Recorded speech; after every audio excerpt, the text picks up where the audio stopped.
बहुत जल्दी श्री कृष्ण की प्राप्ति कराने में समर्थ है श्री तुलसी महारानी जी।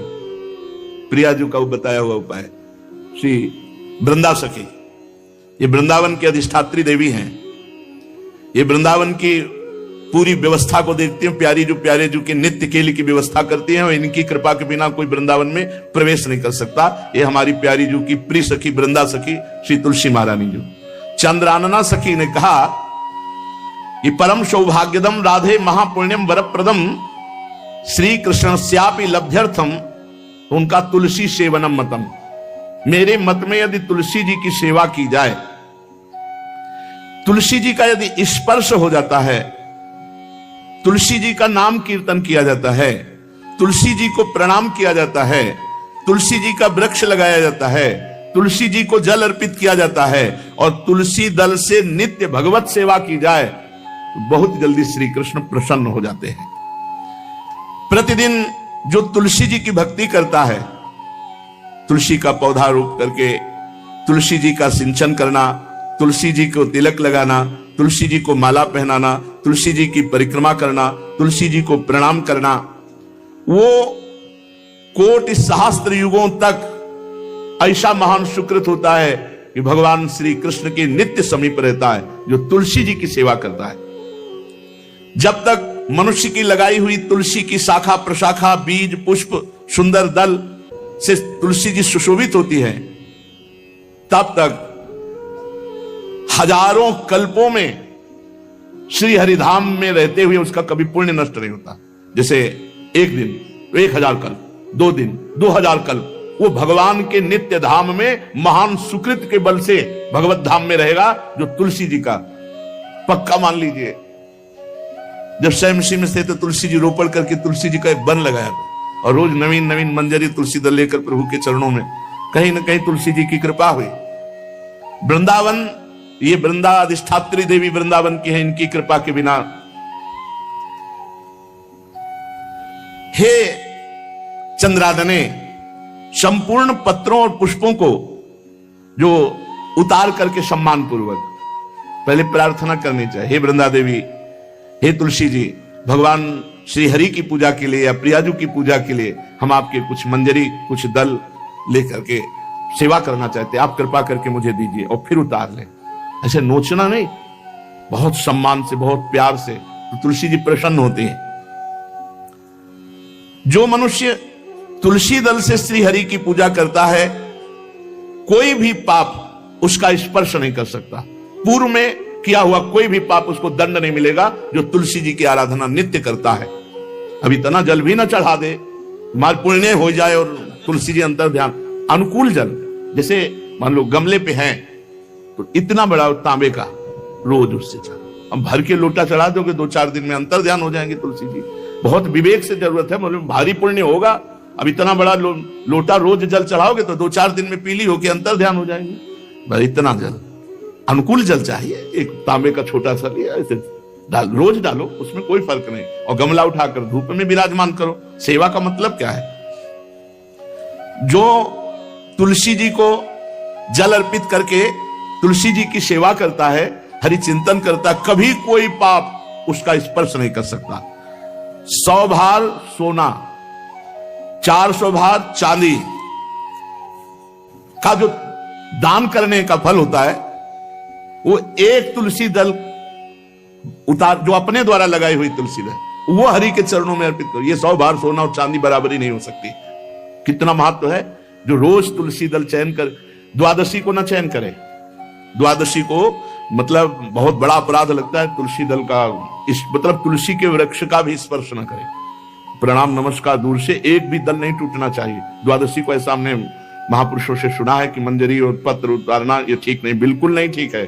ब्रह्म हत्या का फल लगता है, अगर जो पाप लगता है अगर कोई द्वादशी को तुलसी चयन, बहुत सावधानी से। जिसके घर में तुलसी का बगीचा होता है, कई पौधे होते हैं, उसको कहीं तीर्थ जाने की जरूरत नहीं, उसका घर तीर्थ है जिसके घर में तुलसी के पौधे हैं। और यमराज कभी उस घर में किसी भी मरने वाले को लेने नहीं आएंगे जिसके घर में तुलसी। लगा लो भैया तुलसी लगा लो घर में, काहे कोई यमराज को आने दोगे?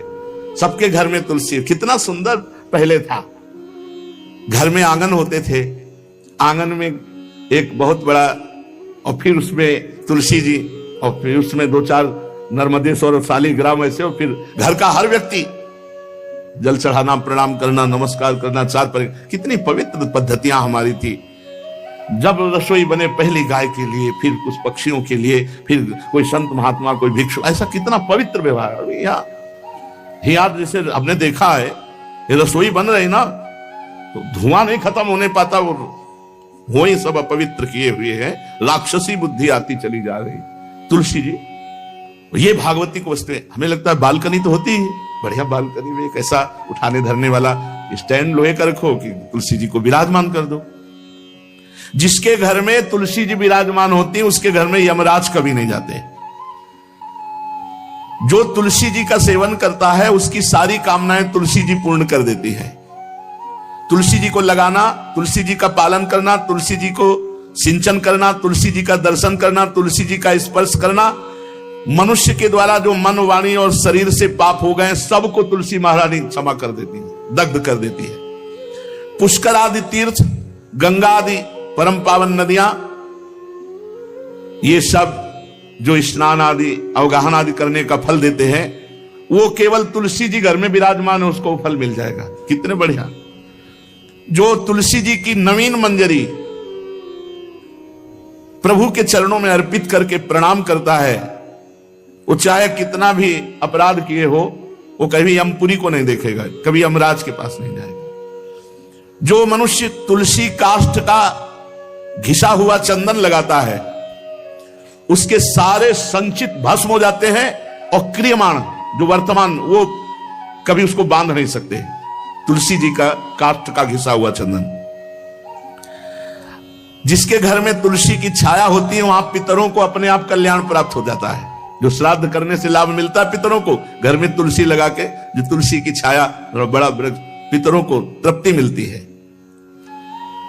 चतुर्भुज ब्रह्मा जी सारंग धनवा श्री हरि के महामहिम स्वरूप की अनुभूति करने के लिए भी कहा है कि तुलसी जी का महान महात्म्य, अगर तुलसी जी का सेवन करे तो भगवान श्री हरि की महिमा को जान जाएगा। स्त्री हो या पुरुष, पुरुष नपुंसक नारीवा जीव चराचर कोय, सर्व भाव भज कपट तज मोहि परम प्रीस होय। शरीर वर्दी है, हमारी पोशाक है, हम सब एक हैं, आत्मस्वरूप है, कुछ अलग नहीं है। शरीर केवल पांच भौतिक है तो सबका पांच भौतिक है, उसमें चिन्ह है स्त्री पुरुष के, बस। इसके लिए भगवान की आराधना निषेध थोड़ी है। जो स्त्री या पुरुष श्री तुलसी जी के काष्ठ के मन के बना के, जैसे छोटी कंठी या बड़ी माला धारण करता है, श्री कृष्ण उसके बस में हो जाते हैं। यह है तुलसी जी की महिमा। परम सुहाग श्री कृष्ण मिल जाते हैं, और कौन सी भी हमें उपलब्धि चाहिए। हे गोप नंदिनी, तुलसी जी का सेवन करने से श्री कृष्ण वश में हो जाते हैं।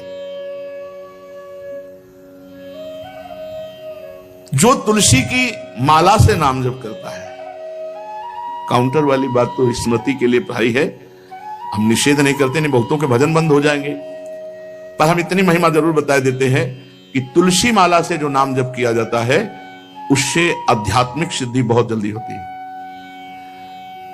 गुरुदेव भगवान कहते जो अंगुलियों से रगड़ होती है मन का से, उसमें आध्यात्मिक ऊर्जा शक्ति तुलसी माला से। प्लास्टिक पर भाई करो, निषेध नहीं कह रहे बंद हो जाएगा, वो भी राधा राधा कहना, वो हमें बंद नहीं करना। हम कह रहे तुम जैसे बने वैसे करो, लेकिन माला का बहुत बड़ा प्रभाव है। तुलसी परम पवित्र भगवान श्री हरि की प्रिया, और उनके काष्ठ को जब हम ऐसे ऐसे नाम के साथ, तो विशेष ऊर्जा शक्ति, आध्यात्मिक शक्ति हमें जागृत होती है। हो सके जिनको ऐसा बन सके तो छोटी एक वो आती है सुमिरनी, उसको रख लो अपनी जेब में, रख लो, उससे करो। और नहीं है तो भैया तुम इसी से करो, नाम जप करो, भाव को भाव न खालसो, नाम जपत मंगल दिस दसो। सुंदर सुंदर तुलसी जी के वृक्षों के समीप बैठ करके जो अनुष्ठान किया जाए वो बहुत लाभदायक। श्रीमद् भागवत का, गोपाल सहस्त्र नाम का कोई भी पाठ तुलसी जी के समीप विराजमान करके किया जाए। आचार्य को बुला करके तुलसी पूजन करना चाहिए, विविध प्रकार के अनुष्ठान, अरे तभी तो सब मंगल होता है। पहले था, हमने देखा है, 4 बजे माताजी दरवाजे के सामने लीपती, रोज का काम। जो पुराने घरों में देहरी के आगे आके 4 बजे लीप करके वहां अपना चौक पूर के दीपक जला, तो क्या पवित्रताएं थी, क्या मंगल था। जब किसी को निमंत्रण दिया जाता तो सबके पैर धोए जाते थे, सुंदर बिछौना बिछा करके और उसमें बैठकर पत्तल और रज के सकोरा कुल्हड़ ऐसे भोजन पाया। कितना पवित्रता, जो हमारी पूर्व पवित्रता थी, धोती कुर्ता चोटी पवित्रता। मान लो अगर बाहर जा रहे तो पैजामा कुर्ता, ऐसे बहुत पवित्र पोशाकें थी, पवित्र आचरण थे, पवित्र खान पान था। घर में जाओ तो एक पवित्रता, एक किसी भी घर में ऐसा नहीं था कि देव मूर्ति न विराजमान हो, किसी भी घर में ऐसा नहीं था तुलसी जी विराजमान न हो, 1-2 गाय जरूर होती थी, पवित्रता। अब तो बड़ा विचित्र, ये भारतीय गौएं जो श्वेत रंग की, जो अरुण रंग की, जो सींग वाली है, वो उनका आप दुग्ध देखिए, दूह कर रख दीजिए, स्वर्णिम कांति छाई मिलेगी। ये हमारी भारतीय पद्धति, ये हविष्यान्न, इससे देवताओं का, भगवान का, सबका अभिषेक पूजन होता है। शुद्ध गाय जो हमारी भारतीय है, तीला है उसके जैसे निकला हुआ, वो भगवान ने सेवा की है। हमारे गोविंद भगवान का नाम ही गोविंद, गौओं के इंद्र। भगवान सुबह से निकल जाते थे, शाम तक गौओं को चराते थे। बड़ा असत्य और सत्य का विवेक होने पर साधक को संसार की तरफ से वैराग्य होने लगता है और उसका भजन पुष्ट होने लगता है। और जहां भजन पुष्ट हुआ तो नित्य निरंतर अपने चित्त में भगवान वासुदेव को देखने लगता। चित्त के अधिष्ठात्र देवता भगवान श्री कृष्ण है, वासुदेव। जब चित्त शुद्ध हो जाता है, उसकी पहचान है, न कोई अपना लगता है, न कोई पराया लगता है, सब भगवत स्वरूप लगते हैं। अपना पराये का भेद मिट जाता है। जब चित्त शुद्ध होता है तो किसी भी पदार्थ के भोगने की इच्छा उसमें नहीं रह जाती। जब चित्त शुद्ध होता है तो उसका अनुराग केवल परमात्मा और महात्मा में होता है, पूरे संसार में कहीं होता ही नहीं। ये चित्त शुद्धि का लक्षण है। चित्त शुद्धि का उपाय विवेक और निरंतर नाम जप। चित्त शुद्धि का लक्षण राग द्वेष का अभाव, ना कोई अपना ना कोई पराया, और किसी भी विषय भोगने की इच्छा ही नहीं, आसक्ति तो सिर्फ परमात्मा में या महात्मा में। ये राग द्वेष किसे कहते हैं महाराज? जिस मनुष्य के, जिस पदार्थ के, जिस स्थान की ऐसी आसक्ति हो जाए कि इसके बिना जिया नहीं जा रहा, उसे राग कहते हैं। जैसे मां में राग, पिता में राग, पत्नी में राग, पुत्र में राग, धन में राग, मकान में राग, शरीर में राग, बहुत समझना चाहिए हमारा राग हो गया है, जिसका बार बार स्मरण आए और बार बार खिंचाव हो हृदय से। जो हमारे ध्यान पथ में प्रभु के सिवा और आ रहा है, वो सब राग का ही किया कराया खेल है। द्वेष, इसमें मूल राग है। जिससे राग होता है उसी से द्वेष होता है। राग नहीं होगा तो द्वेष होगा ही नहीं। जब वो हमारे प्रतिकूल चलने लगता है तो द्वेष हो जाता है। प्रतिकूल पदार्थ, प्रतिकूल वस्तु, प्रतिकूल व्यक्ति, तो हमारा द्वेष हो जाता है। यही राग द्वेष जीव के जन्म मरण की श्रृंखला है और इसका मूल कारण देहाभिमान, अहंकार है।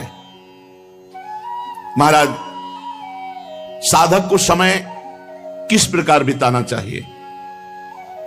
सबके लिए एक जैसा उपदेश नहीं होगा।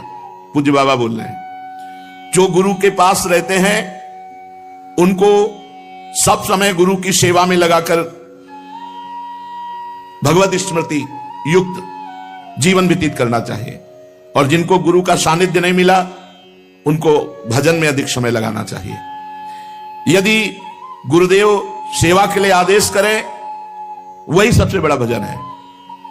यदि वो कह रहे हैं कि बैठकर भजन करो, तो अधिक समय भजन में लगाना चाहिए। अगर गुरुदेव सेवा, तो फिर सेवा ही भजन है।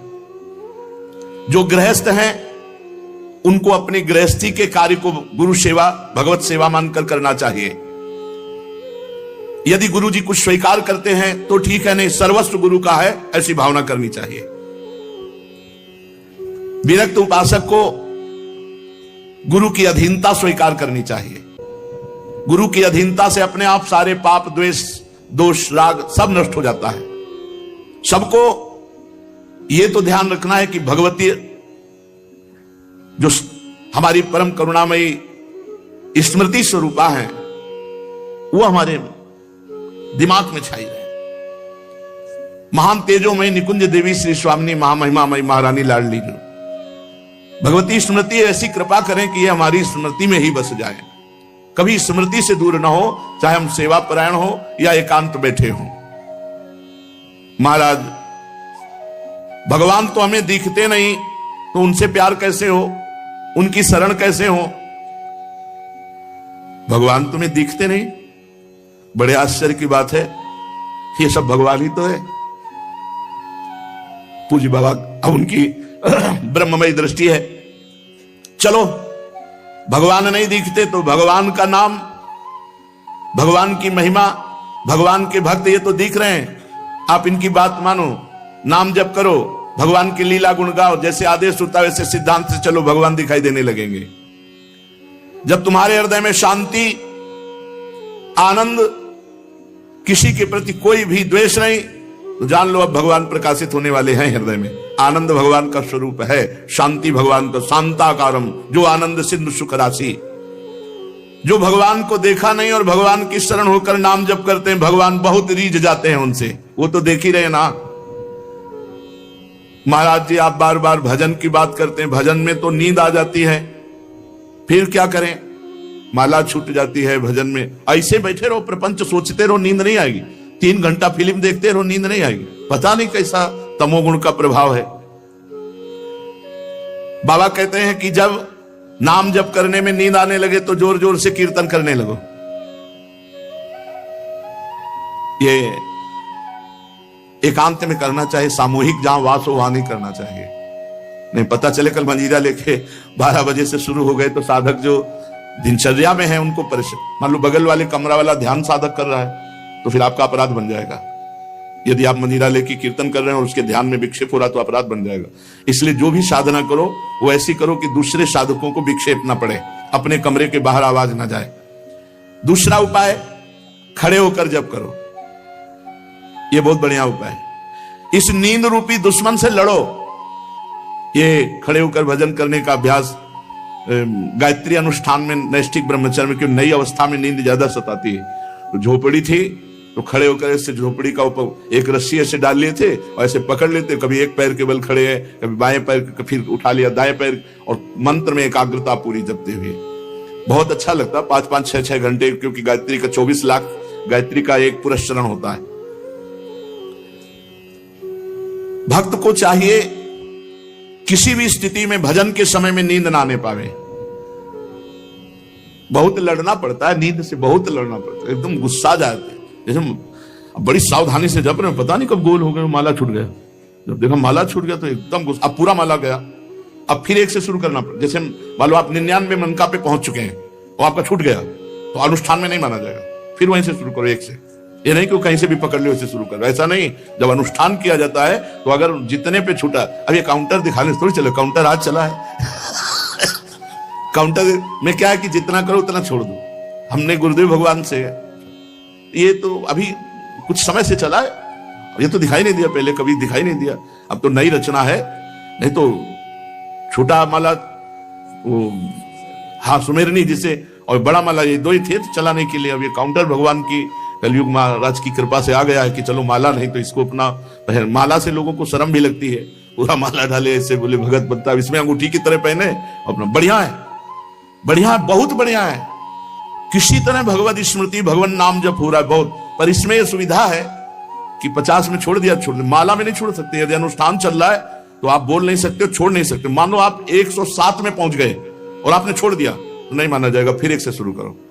अब जैसे आप माला जप रहे हैं गुरु मंत्र की, तो बीच में गुरु मंत्र की माला जपते हुए बोलना नहीं है। जो जैसे 11 माला का अनुष्ठान दिया गया उसमें बोलना नहीं। अगर बोला तो जहां से बोला वो फिर वहां से कैंसिल, फिर वहां से शुरू करो। या फिर उसकी पद्धति है, उस माला को ऐसे करके निकाल के मन का रखो, आचमन करो, भगवान से प्रार्थना करो, अत्यंत आवश्यक होने पर बात करो, फिर प्रणाम करो, फिर उसके नीचे वाली मनका से, जहां से रखा है नीचे वाली मनका से शुरू कर दो। ऐसे नहीं कि ऐसे खड़े बात कर रहे हैं फिर घुमा रहे हैं, तो क्या फर्क पड़ता है दिमाग में, क्या फर्क पड़ता है, कौन सा परिवर्तन हो रहा है? जो हमारी वैदिक सिद्धांत पद्धति है उसी से लाभ प्राप्त होता है। महाराज, जो नींद है उससे लड़ना पड़ता है। भजन करना बहुत ऊंची बात है, इसलिए हमको खड़े हो जाना पड़े, टहलना पड़े, हमें नाम जप करना, हमें मंत्र जप करना। उस समय नींद नहीं आनी चाहिए। अभ्यास बहुत बड़ी ताकत होती है। आंख मूंद के ठीक लक्ष्य पे गोली मार दे जिसका अभ्यास है, और अपने अभ्यास नहीं किए तो कुछ नहीं होने वाला। अभ्यास योग युक्तेन चेतसा नान्यगामिना। आज भी वही दिनचर्या है जो बाल्यावस्था से गुरुजनों ने सिखाई थी, वैसी दिनचर्या।